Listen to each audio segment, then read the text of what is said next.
صحیح بخاری حدیث نمبر 141۔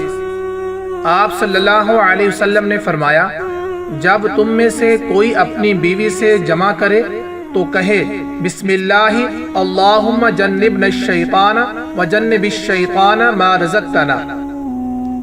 اللہ کے نام کے ساتھ شروع کرتا ہوں، اے اللہ ہمیں شیطان سے بچا اور شیطان کو اس چیز سے دور رکھ جو تو اس جمع کے نتیجے میں ہمیں عطا فرمائے۔ یہ دعا پڑھنے کے بعد جمع کرنے سے میاں بیوی کو جو اولاد ملے گی اسے شیطان نقصان نہیں پہنچا سکتا۔ صحیح بخاری حدیث نمبر 142۔ رسول اللہ صلی اللہ علیہ وسلم جب قضاء حاجات کے لیے بیت الخلاء میں داخل ہوتے تو یہ دعا پڑھتے، اللہم انی اعوذ بک من الخبث والخبائث۔ اے اللہ میں ناپاک جنوں اور ناپاک جنیوں سے تیری پناہ مانگتا ہوں۔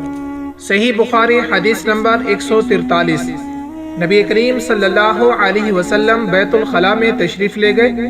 میں نے بیت الخلاء کے قریب آپ صلی اللہ علیہ وسلم کے لیے وضو کا پانی رکھ دیا۔ باہر نکل کر آپ صلی اللہ علیہ وسلم نے پوچھا، یہ کس نے رکھا؟ جب آپ صلی اللہ علیہ وسلم کو بتلایا گیا تو آپ صلی اللہ علیہ وسلم نے میرے لیے دعا کی اور فرمایا، اللہم فقہہ فی الدین، اے اللہ اس کو دین کی سمجھ عطا فرمائیو۔ صحیح بخاری حدیث نمبر 144۔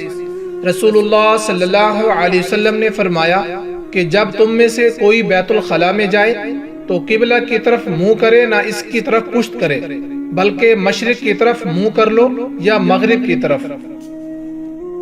صحیح بخاری حدیث نمبر 145۔ لوگ کہتے تھے کہ جب قضاء حاجات کے لیے بیٹھو تو نہ قبلہ کی طرف منہ کرو نہ بیت المقدس کی طرف۔ یہ سن کر عبداللہ بن عمر رضی اللہ تعالی عنہ نے فرمایا کہ ایک دن میں اپنے گھر کی چھت پر چڑھا تو میں نے نبی کریم صلی اللہ علیہ وسلم کو دیکھا کہ آپ بیت المقدس کی طرف منہ کر کے 2 اینٹوں پر قضاء حاجات کے لیے بیٹھے ہیں۔ پھر عبداللہ بن عمر رضی اللہ تعالی عنہ نے واسطے سے کہا کہ شاید تم ان لوگوں میں سے ہو جو اپنے چوتڑوں کے بل نماز پڑھتے ہیں۔ تب میں نے کہا، اللہ کی قسم میں نہیں جانتا کہ آپ کا مطلب کیا ہے۔ امام مالک رحمہ اللہ نے کہا کہ عبداللہ بن عمر رضی اللہ تعالی عنہ نے اس سے وہ شخص مراد لیا جو نماز میں زمین سے اونچا نہ رہے، سجدہ میں زمین سے چمٹ جائے۔